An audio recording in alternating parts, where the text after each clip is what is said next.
Well, good morning to you and welcome to this video. My name is Lars Haukeland and whoops, I'm getting ready to record a video about Christmas. Last year I recorded 5 videos about Christmas. Now this year there will only be 2 videos and we'll be moving on from Luke chapter 1 to Luke chapter 2. We were looking at what happened before Christmas in the first 5 videos. Now we're looking at Jesus' birth. Okay. So we're looking at Luke chapter 2, the Christmas story, and in these 2 videos we'll be looking at the first 7 verses.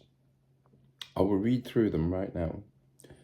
And it came to pass in those days that there went out a decree from Caesar Augustus that all the world should be taxed. And this taxing was first made when Cyrenius was governor of Syria. And all went to be taxed, every one into his own city. And Joseph also went up from Galilee, out of the city of Nazareth, into Judea, unto the city of David, which is called Bethlehem, because he was of the house and lineage of David, to be taxed with Mary, his espoused wife, being great with child. And so it was that while they were there, the days were accomplished that she should be delivered. And she brought forth her firstborn son, and wrapped him in swaddling clothes, and laid him in a manger, because there was no room for them in the inn.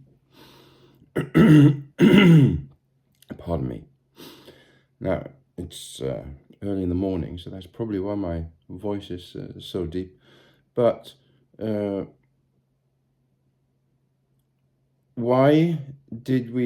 how did we arrive to the Christmas celebration that we have today? Why do we celebrate the 24th or the 25th of December? Here in Norway, where I live, we celebrate the 24th. In England and most of the states, it's 25th of December. Now, why is this? Well, we need to look at the history. And we're talking about the time of Emperor Constantine, where the bishop, it's the time where Emperor Constantine was ruling, and the Bishop of Jerusalem wrote to the Bishop of Rome, and he said, what date was Jesus born? And the Bishop of Rome, he answered back and said, well, December 25th. And this answer was accepted by the church, and it became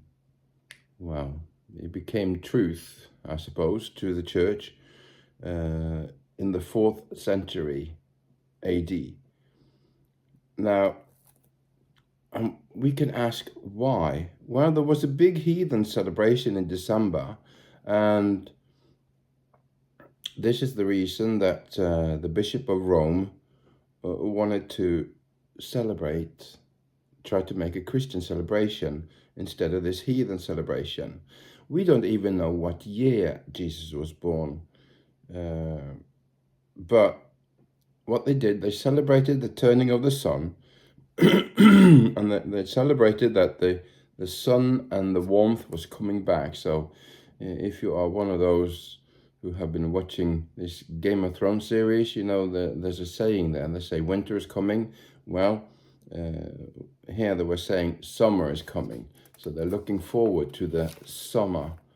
And they celebrated this by having parties and celebrations and orgies. They decorated houses with evergreens. They decorated with trees and blooming flowers, and you know what they found there. Now, the Bishop of Rome, he probably had very good intentions. He wanted to turn a bad heathen celebration into a good and Christian celebration. It was called Christ Mass, a Mass for Christ.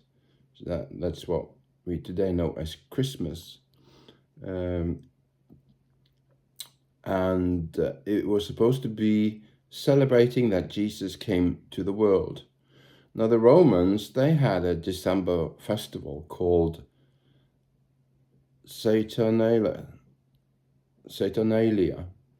It's the Saturn part of the word that I don't know how to pronounce it. Saturnalia, maybe that's the right way to pronounce it. But this was the December festival, and Saturn was the god of agriculture. And what they did, the Romans did in this time, was they gave gifts. They gave small gods, small depictions of Roman gods made of marble or clay or silver. And then they had candles and evergreens inside the house, and they decorated the house on the inside with that and the outside. And also they put small decorations on the branches like we do on our Christmas tree. That was the Romans. In the north, they had the Yule or the yuletide. Now, where I am in Norway, we look back to the time of Haakon the Good, and in the 900s, he decided that they were to celebrate Christmas on the 25th of December, but of course, Christmas is Christ Mass.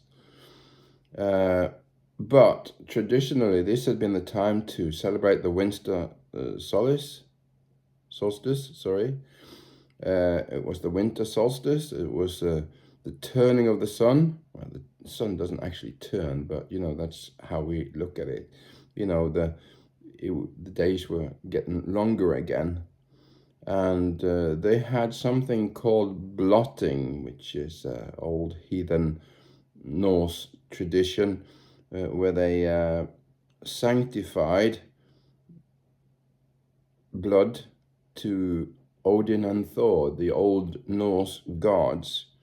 And it's kind of interesting to have the Norse gods mentioned in the Yuletide celebrations, because Thor, he had two deer or bucks or whatever you call them that was pulling his sleigh when he was riding across the sky and hitting with his hammer, and he was making lightning and thunder and lightning when he was riding across the sky when he was hitting with his hammer. And I'm not going to go into reading the names of these bucks or whatever there was, because they're real strange. But the thunder and lightning from Thor is seen in Santa Claus reindeer, when you see that the two of them is called Donner and Blitzen, which is thunder and lightning in German. So also they did a lot of drinking at the Christmas time, or the Yuletide, when they were celebrating. That was in the north of Europe, there by Norway. Then in Persia, they had fires burnt to Mithra, and Mithra is the god of light, and they prayed that the light would return. That's what they did in Persia. Now in England, they had a different tradition. In England, you had the Druids, and the Druids, they gathered mistletoe and sacrificed people to many gods. Now, they found these holy oak trees, okay? And then they had a golden sickle, and they cut off the mistletoe, and they had to catch it in a cloth so that it didn't touch the ground. And this mistletoe was then hung up in people's homes to celebrate. And Martin Luther, he took a tree into his house and celebrated it with candles. And by doing this, he symbolized the night sky over the stables in Bethlehem. In Holland, you had Saint Nicholas that rode on his white horse, and he was supposed to give gifts to the good children, and well, he gave coal to the bad ones, didn't he? But this Saint Nicholas, or as they call it in Dutch, Sinterklaas, that's where the legend of Santa Claus came. And the legend about Saint Nicholas is that he wanted to help out a family that was so poor they were going to be evicted from the house, and he didn't climb down the chimney, but they said that he threw coins down the chimney, and that these coins ended up in some stockings that were hanging up drying by the chimney. Now, how that actually works, I don't know, but anyway, that's what the legend says anyway. But this is how the world today, or should I say the world used to portray this Yuletide, this heathen tradition, this Roman celebration. Most cultures seem to have a time of celebration when the night was at its longest and darkest, and the sun, quote unquote, turned, and it started going towards light and summer again. So when we're in Luke, we've been looking at Luke chapter 1, quite a few videos now, and when we come after Luke chapter 1 and verse 80, we see that this story of we got the story of John the Baptist, and we got the story of Mary becoming pregnant, and at least the story of John the Baptist takes a break after Luke chapter 1 and verse 80, which is the last verse of Luke chapter 1. So there's a break on the storytelling about John the Baptist, and we go to look at Jesus. And like I said, the first point here, the first focus we have is on the worldly circumstances now, okay? When we're looking at Luke chapter 2 and verses 1 through 3. Luke tells us a simple story here. We read through it. It's a simple story. It's easy to understand. And everybody, just about everybody, knew what had been written hundreds of years before in Micah chapter 5 and verse 2. Micah 5:2 says, "But thou, Bethlehem Ephratah, though thou be little among the thousands of Judah, yet out of thee shall he come forth unto me that is to be ruler or in Israel, whose goings forth have been from of old, from everlasting." So this ruler that would come, the Messiah that the Jews were waiting for, people knew about this. They knew that Messiah was supposed to come. They were looking forward to his coming. They were awaiting his coming. And Luke doesn't mention it, but Matthew, he quotes it. He quotes Micah 5:2 in Matthew in chapter 1. So what we see here is different things as we have different focuses. We look at the worldly circumstances, the national circumstances, and the personal circumstances. Well, worldly, the world was waiting for the Savior. Nationally, Israel was waiting for the Messiah. And individually, personally, the individuals were waiting for a Savior. Although they probably didn't know it yet. But Luke chapter 2 verses 1 through 3 is, we see that everything fit together. God is setting things into motion. Let me read it over again.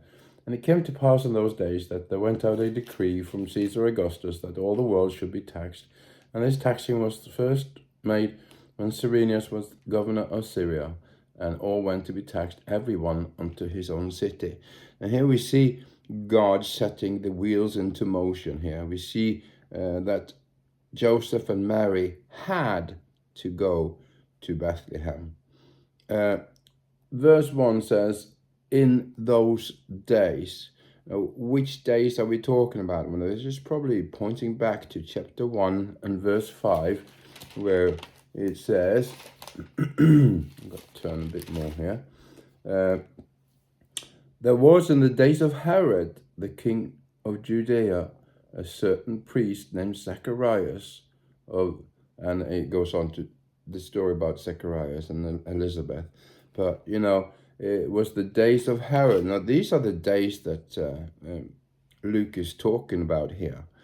Now, Herod, he had a title, and his title was actually King of the Jews. It's very interesting when we finally get so far that we get to look at the Magi. We see that, Herod was the king of the Jews, and they came to seek after the new king of the Jews, which made him afraid.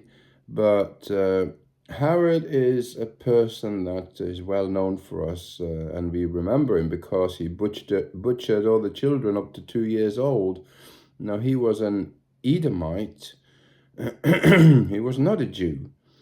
He was despised by the Jews. He was what they call a vassal king, meaning that he was under the Romans. He was friendly to the Romans, and the Romans had made him a king because of this. So he wasn't a king that the Jews had chosen by themselves. Then also in Luke chapter 2 and verse 1, we see Caesar Augustus mentioned, and we know who Caesar Augustus was. Now, there was a Roman occupation of Israel at this time, and the Jews, they hated the heathens.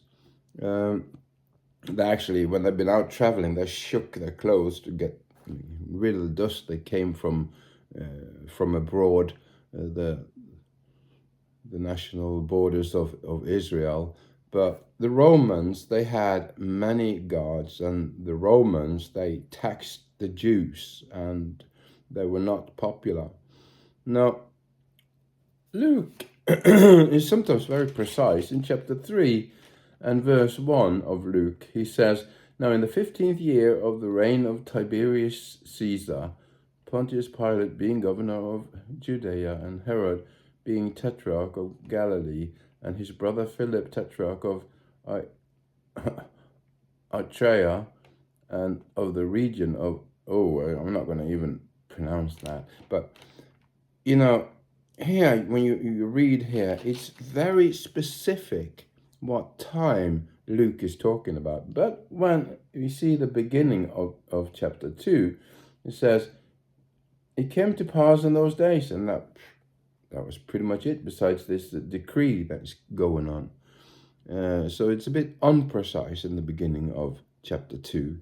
But keywords is a decree and all the world and taxed. Now, a decree was a imperial command, okay? It was like a law, and same as in Acts 17:7. And this decree, this imperial command or law, was from Caesar Augustus. Now, these are two titles. This is not actually a person's name, it's the titles of it. Now, the word Kaiser is a title, means that he was the emperor, and Augustus was also a title. So this is an indication of how they honored Caesar Augustus. Now, he was born in the year he was born the 23rd of September in the year 63 BC, before Christ. And his name when he was born was Gaius Octavius. and he's often referred to as Octavian. His mother was Atia, and Atia was the daughter of Julia. Now, Julia was the sister of Julius Caesar. So this means that he was the grandnephew of Julius Caesar. And Julius, he liked Gaius Octavius. In the year 43 BC, Gaius was 20 years old. Julius Caesar adopted him as his own son. So he's called Gaius Julius Caesar. Now, 1 year after this happens, Brutus kills Julius Caesar. You remember this from maybe from movies or from stories, from history lessons. But one of his sisters married Marcus Antonius, or as we in English call him, Mark Antony. Now, Mark Antony is a very dominating person in Roman history. So Octavius, or Octavian, became Julius' heir, okay? And his sister married Mark Antony. While Julius Caesar died, when Julius Caesar died, there were 3 people that were ruling the Roman Empire. You had Lepidus, and you had Octavian, and you had Mark Antony. You had those 3.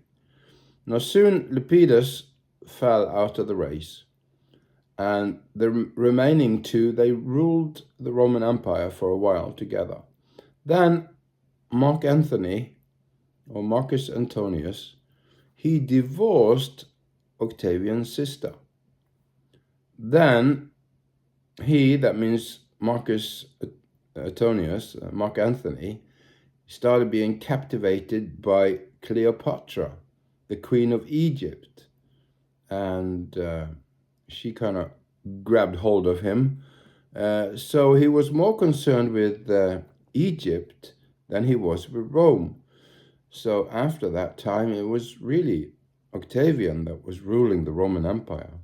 Now, there was a big conflict between Octavian and Mark Antony, and it kind of came to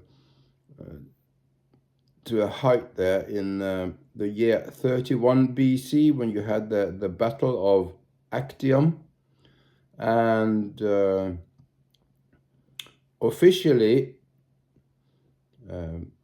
Octavian ruled the Roman Empire unto the year 14 AD. So that means that he was a ruler of Rome, emperor of Rome, for 45 years. And he brought something that is called Pax Romania. It means the Roman peace. He brought that. It's also called Pax Augusta. And he was followed, as an emperor, he was followed by Caesar Tiberius, that we see mentioned in chapter 3.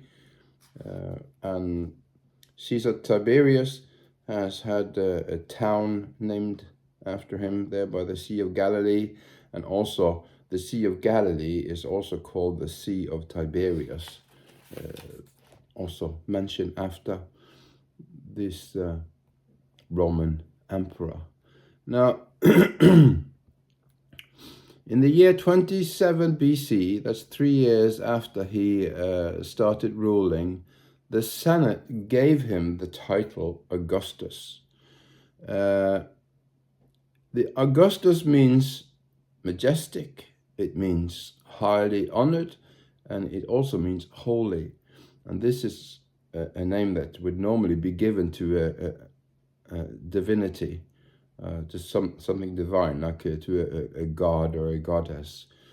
And the 23rd of September, which was his birthday, if you recall, that became a holiday in the Greek cities. and it also became the first day of the year. So this was a man that had also great influence on the world. Now there is an inscription in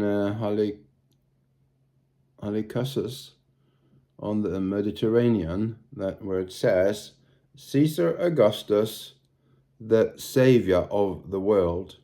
Now that's quite a title to be given, and the reason for this, probably because he brought the Pax Romanus, he brought this peace, and this is the person that came with this decree and said that everyone had to be taxed.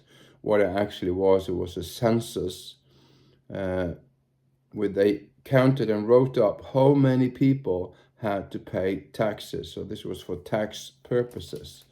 Then we come to Luke chapter 2 verse 2. It says, "This taxing was first made when Cyrenius was governor of Syria." Now, there were many taxings or censuses going on. The census took place every 14th year, all the way back to the year 270 BC. And Egypt actually had the same law after Cleopatra and Antonius joined forces. So Cyrenius was, it says, the governor of Syria, and this most likely means leader of Syria. But this is not a technical word. The Romans, they had technical words for all the leaders. This is not such a technical word. It's just saying that he was a leader of some sort. Well, they have found this person called Publius Sulpicius Cyrenius. And this Cyrenius, he made a census in the year 6 AD, which means then after Christ. And then at this point there was a rebellion. Josephus, he mentions this rebellion in his writings, and it's also referred to briefly in Acts 5:37. But if you take the year 6 AD and then you take minus 14 years, then you come to the year 8 BC. Now we're going to remember the year 8 BC. I'm not saying that Jesus was born as early as 8 BC, but we remember that the census could have been decided on in the year 8 BC. Well, we generally believe that Jesus was born sometime between the year 6 and the year 4 BC. Okay, and we got then this decree that was given in the year 8 BC, and what we believe happened is that Judea and Israel did not follow the decree when it was given in the year 8. So they didn't follow what the Romans said straight away. And that leads us up to verse number 3. And all went to be taxed, everyone to his own city. Now, now, there is probably a time limit to when they had to do it, because they hadn't gone through with it. So the Romans probably said that, you got to do it before the 31st of December, because if you don't do it by then, they used a different calendar, but, they said that we give you a time limit. You have to go do this now. We want this taxing to be done, this census to be done now. And that's probably why everybody went to their own city, because, Jews are big on hereditary. I mean, to see where they come from, what line they come from, who is their forefathers, and who are they descendants of, and everybody went to register where the family descended from. And this was the way it was supposed to be done.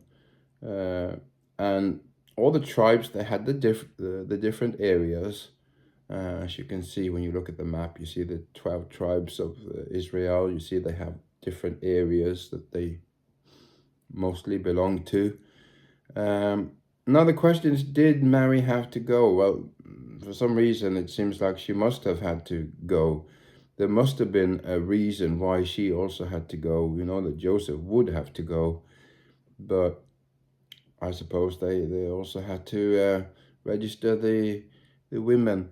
But they had to go for some reason, and they had to go before the child was born to Bethlehem. So it's like God is orchestrating this. He's putting everything together. He's planning it all. He sends this decree, and then he sends Joseph and Mary on their way to Bethlehem, because that's where they had to go. And it's all, I mean, they don't see it really here when things are going on, but it's been planned by God. God has set the wheels into motion. God is doing this, and these are the worldly circumstances, you might say, to the Christmas story.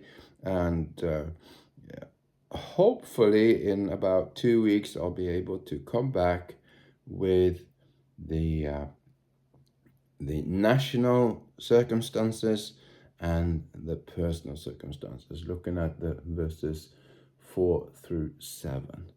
Well, only about half an hour this time. I hope you found something interesting in all this, all these information. It's more like a study on history, really, than it was a normal sermon. But it's part of the Christmas story, and we celebrate Christmas often in ways that are more heathen than Christian. But it's important to remember that Jesus is the reason for the season, and as long as we keep Jesus as the main focus in Christmas, then we will be doing Christmas right. I hope you have a good Christmas season. I hope that you'll be blessed, and that you will remember what Jesus has done for you, and what present he has for you. God be with you. Till next time. Bye.